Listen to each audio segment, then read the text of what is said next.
Thank you to everybody that is joining this new webinar, and thank you to all the audience of Poultry School that will be watching this video later. So we have another presentation with Garret Ashabranner. He will be talking today about those commercial poultry litter contain wheat seeds. So it's a big pleasure to have you, Garrett, again here with us and to share your knowledge, to share your investigation. Like always, this video will be accessible in our YouTube platforms in maybe 1 week and a half. So this video is gonna be around 35 minutes, and then we have a little time for question and answers. And thank you, Garrett, and the time is yours. Thank you, amigo. All right, thank you for having me back again. So today I'm going to be talking about a small project that we ended up doing toward the end of my doctoral program at University of Georgia, and it revolves around looking at and seeing if we could find weed seeds in broiler litter. So to start us off, to give you a little bit of the background, is that we as humans have been using animal manure as a fertilizer for a long time. Commercial fertilizer as we know it hasn't been around really that long. So, for most of human history, fertilizing our crops was we did that through animal manure. A little bit more background on me is that I grew up on a small farm, and my dad was trained as a soil scientist. So he kind of trained me in the very, basic principles of soil science, and we fertilized our gardens, orchards, and fields with animal manure. So, flip the pages a few years. I went to school, university, went did my undergrad and my master's in agriculture at Stephen F. Austin State University in the small town of Nacogdoches, Texas. Um, and one of my greatest mentors there was our soil science professor, Dr. František Mice. So he taught us the principles of soil science as well as animal waste management. Um, and in those classes, he taught us the chemistry, the physics, and the overall science of how to utilize animal manure as a fertilizer.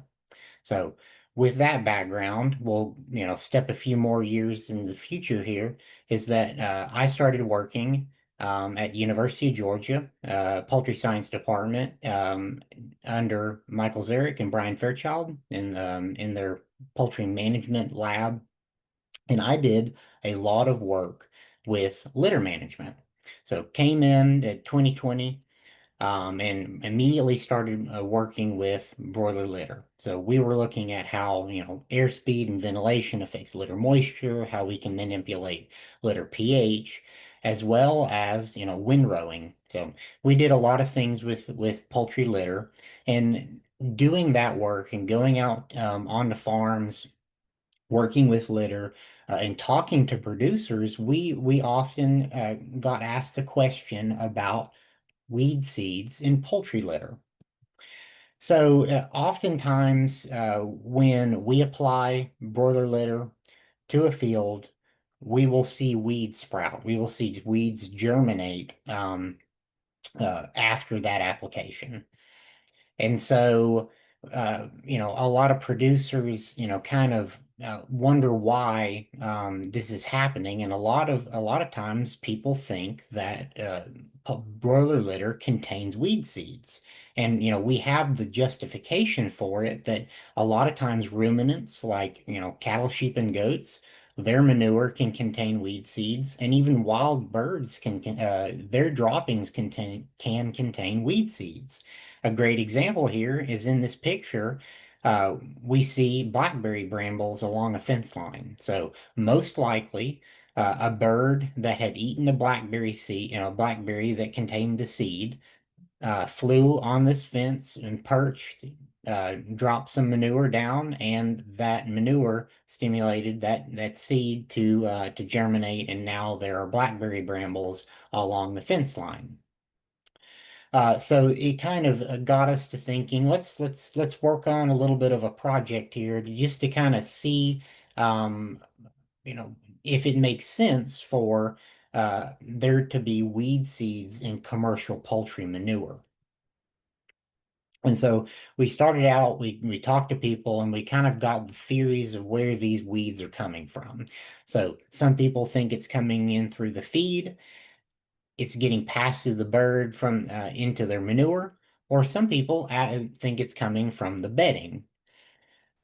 So to start us off here, let's talk about feed because we have to, grow the grain to make the feed, and before we can really even think about growing chickens. So sometimes our agronomic crops end up having some weed pressure, and we end up harvesting those weeds along with our grain. In the United States, we'd be, typically feeding a corn and soybean diet.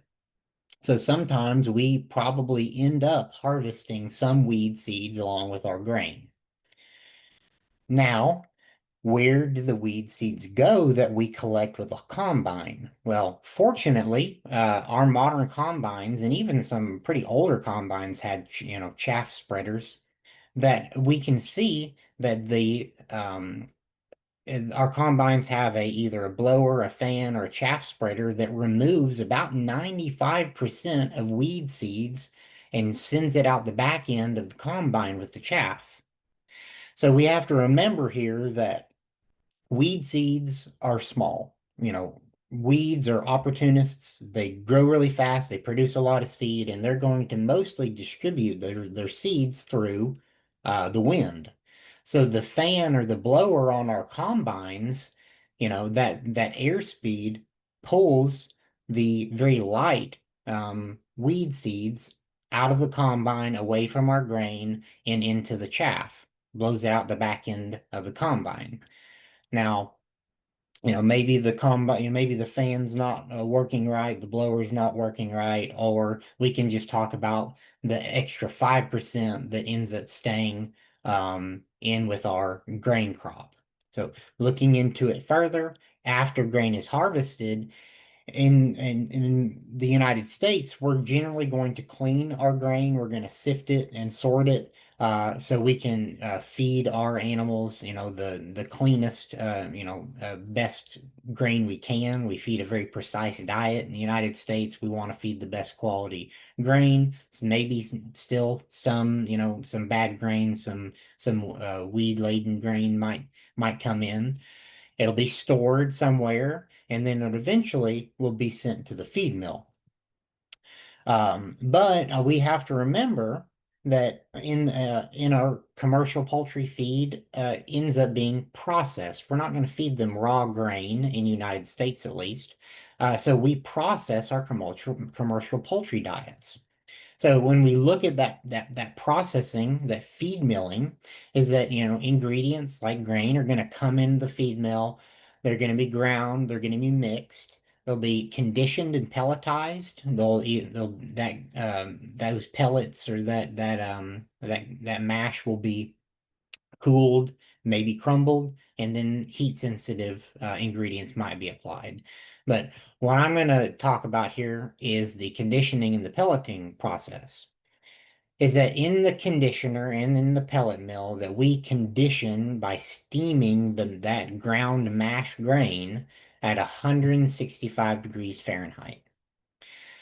So most of the seeds die at 145 degrees Fahrenheit. So, in general, the conditioner will kill off any of the viable seeds that come into the feed mill. Some people have an argument that, some seeds are fire resistant, and that's true. There are certain plant species that do require heat scarification of their seeds in order to germinate. Most weed seeds aren't like that. We're talking some pines, some sequoias need, fire for the seed to germinate. Most weeds aren't like that. Most weed seeds are delicate. Weeds, reproduce through quantity, not quality. So they're pretty delicate. Remember, they're supposed to be spread through the wind. And in general, they're not very heat resistant. So most weed seeds end up dying at 145 degrees Fahrenheit. So in general, that conditioner is kind of going to sterilize our feed for weed seeds. Now, I will say, that's in the United States, and we're going to feed a pelleted, conditioned feed. Maybe uh, we might feed a mash diet that doesn't go through the conditioner in the pellet mill, or maybe in a place that's not United States that's going to feed a less processed grain diet to their birds. Um, Maybe we're going to get a few weed seeds into the feed.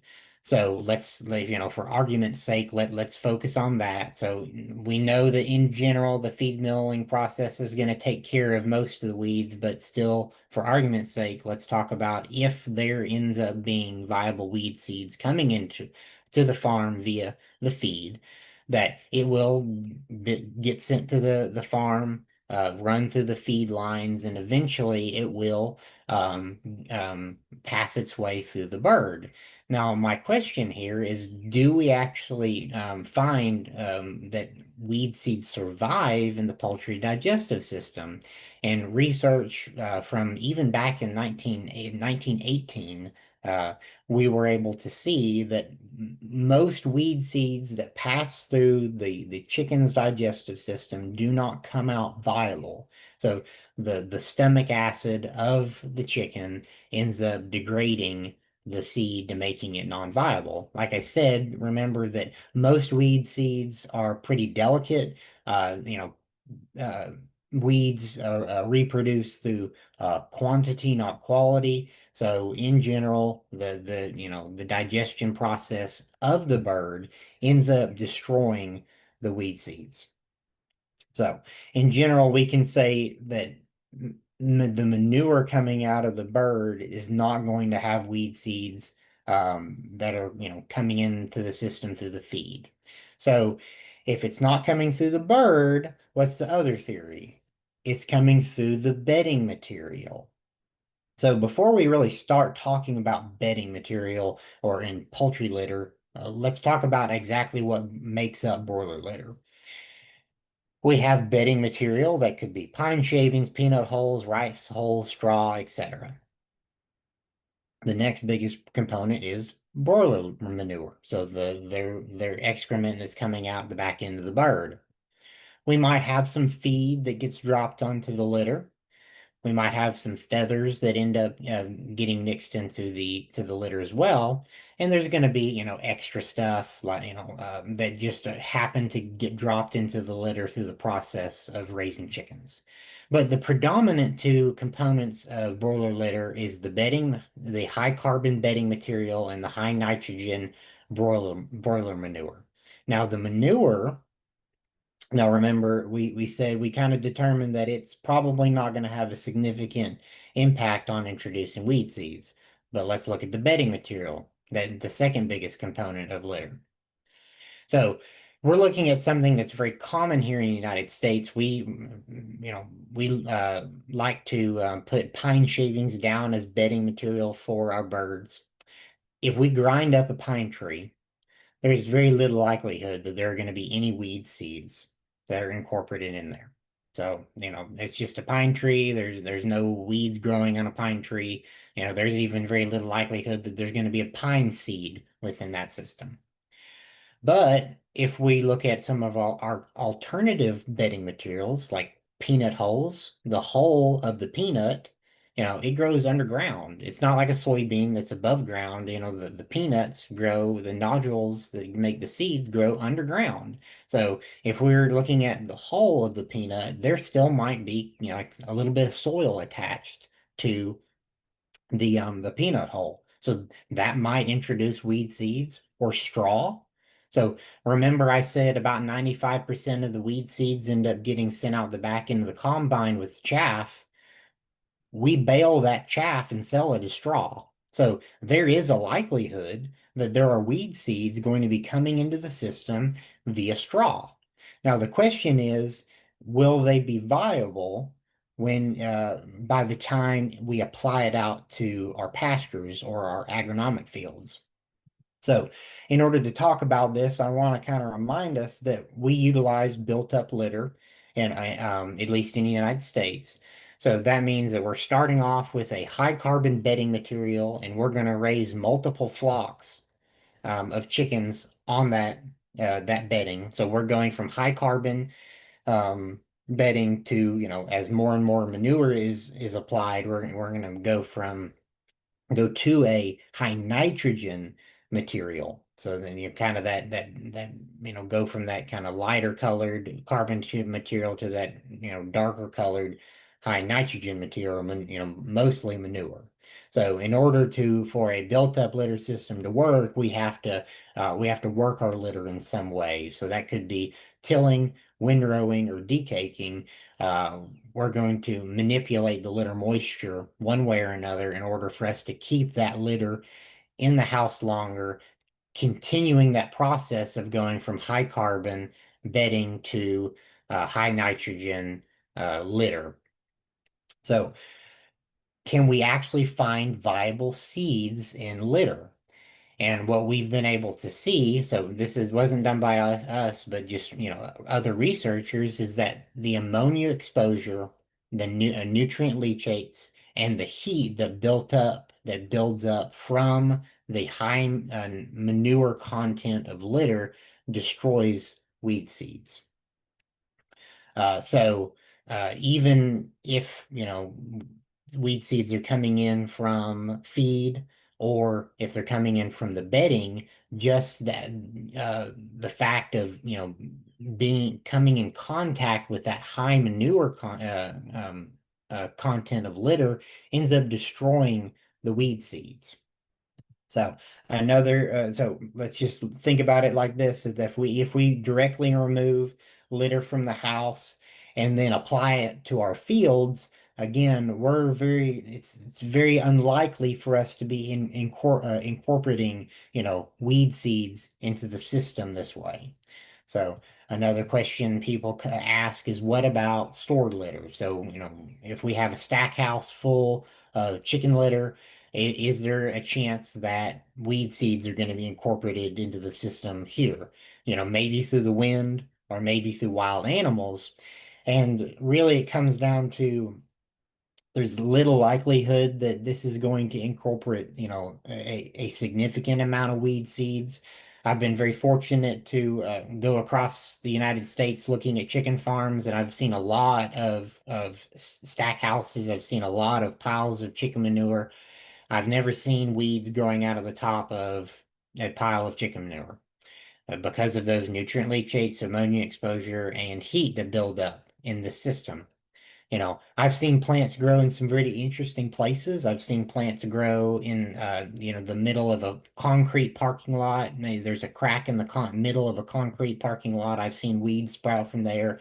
I've seen trees grow on the side of a mountain where there's no soil, just a crack in the side of a mountain. I've seen trees grow there, but again, I've never seen weeds pop up from, directly from a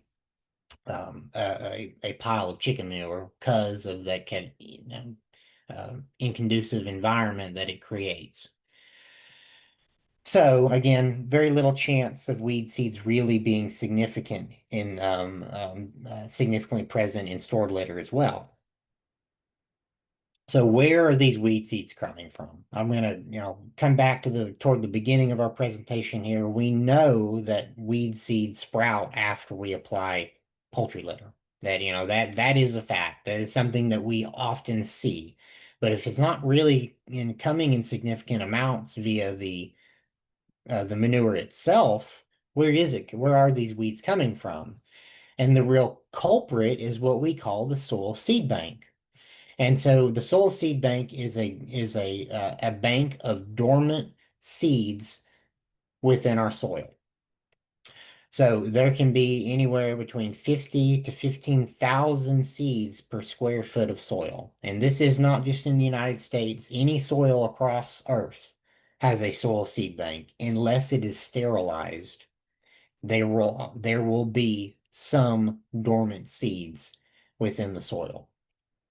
And it can last. These seeds can then stay dormant and stay viable for over 100 years. It's wild. I find that very fascinating that in the soil in my backyard here, that there is a likelihood that there are dormant seeds that have lain there dormant since before Europeans arrived into the Americas. So I find that fascinating. So this is a great example here of some weeds that have sprouted from soil, and I'll talk a little bit about that here in a little bit. So just to give you a little bit of a visual representation of what other like some soil scientists have seen. This is a soil seed bank profile of an Ohio soils. So what they were able to see is they were able to differentiate 12 different weed species um, in these soil samples that were collected over the course of 3 years. So just in a little small visual representation to look at. Some representative quotes that I really like that reflect the soil seed bank. There's an old British gardener's quote that is 1 year's weeds equals 7 years seeds. And what that means is that if you let 1 year's weeds set seed, so and apply those seeds to your garden or lawn or anything like that, that you will see those seeds germinate for the next 7 years. So another good quote that was told to me by a old forage agronomist is that the weeds that we let set seed will often outlast us, our children, and maybe even our grandchildren. Just to represent again that these seeds last a long time dormant in our soil. So I want to, remind everybody that weeds are opportunists. So weeds germinate fast, they grow fast, they set a lot of seed, and they reproduce through quantity, not quality. So this is a really good picture that I took not too long ago. This is a just some soil that was scraped clean during a project where they were, down the road from me where they were working on the sidewalk. So they scraped the soil down to work on the sidewalk in the ditch. So this is just a bar ditch um, that plants have started to germinate here. And when I counted it earlier, just looking at this picture, I saw 7 different species of plants here, both weeds and grasses. Nobody planted those grass seeds there. Nobody planted those plants there. Nobody applied manure to this patch of soil, and birds didn't, introduce all these seeds here. They sprouted from the soil seed bank. They're opportunists. Those seeds, once a little sunshine hit them, a little bit of water was introduced, they sprouted from the soil seed bank, just to give you a representative example. So something else that we can look at here is the germination rate comparing common pasture grasses versus common pasture weeds. In the green, we're looking at the grasses. In the red, we're looking at the weeds. If we look at how many days it can take certain grasses to germinate after being applied to soil, so coming from the seed to coming in the soil contact, some grasses can take over 20 days to germinate and make a small little plant. Weeds, on the other hand, most of them are less than 5 days. Again, they're opportunists. They're genetically, built to germinate fast and grow fast and produce a lot of seed to distribute the genetics across a field. So something else to think about here. So now the question comes down to it. So we have the soil seed bank. Why does broiler litter trigger this germination? Litter creates the conducive environment for germination. And why is that? It's because litter provides nutrients, both macronutrients needed in high amounts and micronutrients needed in low amounts. Remember, I mean, chickens need macro and micronutrients. We provide that through the feed. They excrete that. and they end up depositing macro and micronutrients into their manure. So it litter provides nutrients as well as organic acids that kind of condition the soil for germination. So a lot of times people ask me, well, why doesn't commercial fertilizer do the same thing? If we're applying fertilizer, we're applying nutrients to the soil, why won't it do the same thing? Well, if we look at commercial fertilizer, synthetic, 10-10-10, NP and K, nitrogen, phosphorus, and potassium, those are three nutrients. Yeah, they're needed in the highest amount for plant growth. The plants need nitrogen, phosphorus, and potassium in the largest amounts compared to other nutrients. But broiler litter provides nitrogen, phosphorus, potassium, other macronutrients like calcium, other micronutrients like copper, as well as organic acids. And the influx of macro and micronutrients, as well as conditioning the soil with those organic acids, it stimulates those seeds to grow. So it's a difference in both, a diversity of nutrients plus organic acids. So we're looking at comparing broiler litter to commercial fertilizer. So just a quick demonstration that we did on this, just to give you some a visual representation of what we see when we apply broiler litter to a field, is that what I did is I took sterile potting soil and distributed an amount among different cups, and I was going to try to see if I could get weed seeds to germinate via broiler litter. So, Group A, I had cups that were only had sterile potting soil. Group B, I had cups that had sterile potting soil plus brassica seed mix. So I was using a brassica seed mix as like a proxy for dormant weed seeds within the soil. We had Group C that had sterile potting soil plus broiler litter, and then Group D that had sterile potting soil, broiler litter, and the brassica seed mix. And what we find is that in only the groups that we added the brassica seed mix did we see any plant growth. So in group C that we just had potting soil plus broiler litter, I could not get plant any weed seeds to germinate from that. So we did not find any viable weed seeds in our broiler litter samples that I collected across Northeast Georgia. But we did see, my brassica seed mix grow in Group B. And what I find is interesting is that I got weed seeds or the brassica seeds to germinate and grow in our Group D that was fertilized with broiler litter, and we actually saw that um, uh, uh, those seeds ended up growing faster and more fuller compared to the ones that weren't fertilized with um, broiler litter. So again, that's actually kind of representative of what we would see out in the field. If I applied broiler litter to our soils and then had a patch that didn't have any broiler litter applied to it, we would see the plants grow better in the patch of soil and forage that had the broiler litter applied to it. So again, in this demonstration, it's not a really high-tuned research study. It was just a small pet project that we did, but we could not get weed seeds to grow from broiler litter.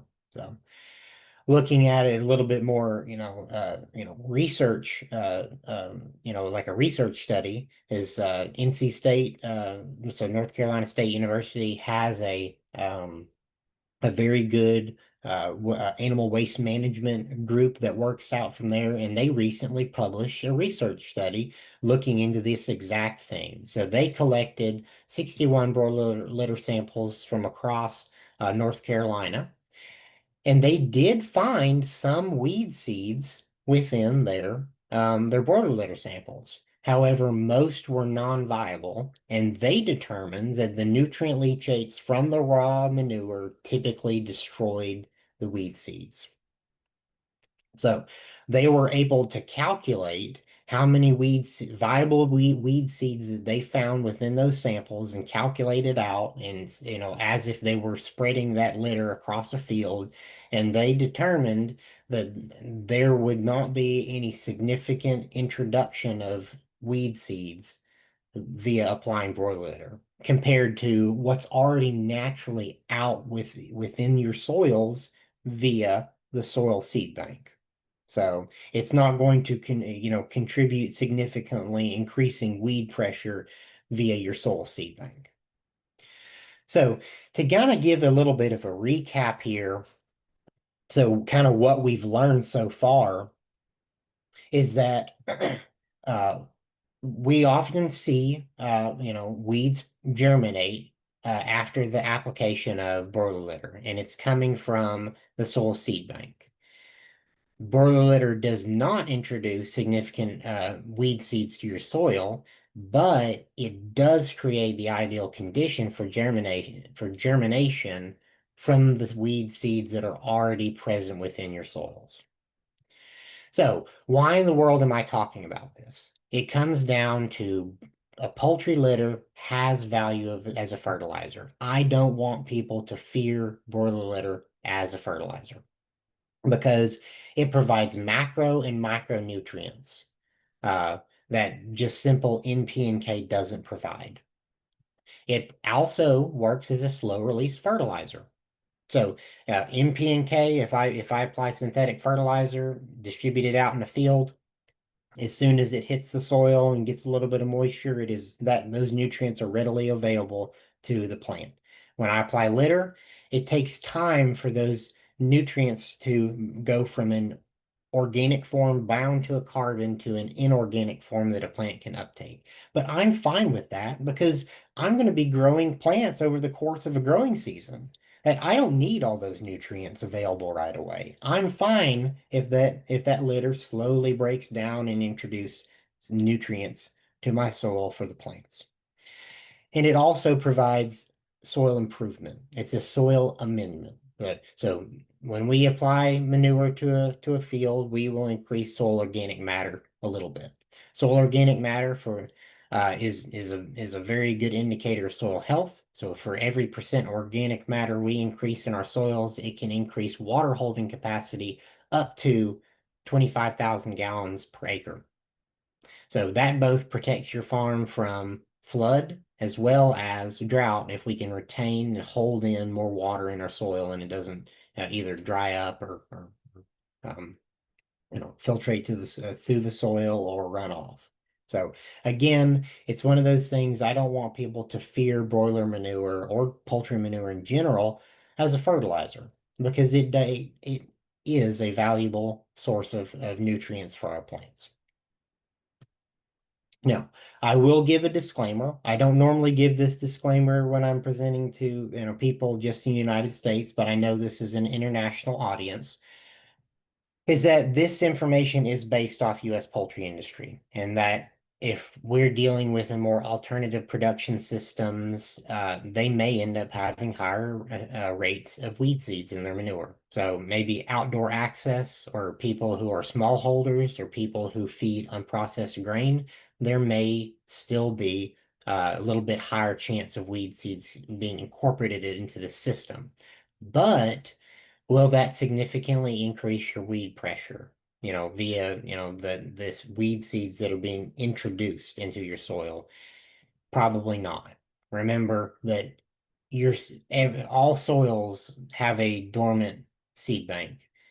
And there is, again, very little likelihood that we're going to increase the amount of seeds in that soil seed bank via applying broiler litter. So just a little bit of a disclaimer here. But anyway, so again, we shouldn't fear poultry litter as a fertilizer because even no matter what production system we're dealing with, it's still not going to introduce significant amounts of weed seeds into your field. So with that, it really all comes down to having really good pasture and weed management. So if that means that we need to, clip our pastures as needed. Maybe we need to have a better pasture rotation system with our grazing animals, or maybe we need to have a good, integrated pest management type system with our herbicides. So one way or another, good pasture management and good weed management, we can overcome any of the challenges that might arise from weeds germinating from the soil seed bank after the application of poultry manure. So with that, I appreciate everybody's time. I hope you've been able to learn something from this. I hope everybody is still willing to apply poultry manure as a source of fertilizer. I appreciate everybody's time, and I'd be happy to answer any questions anybody has. Thank you, Garrett, for your presentation. It's very, very interesting. So I have a question. There is any other organization that you know that they are doing more research about these topics? So the that group out of North Carolina State University. Let's see if I can go back up here. This group, so the livestock and poultry environmental learning community out of North Carolina State University.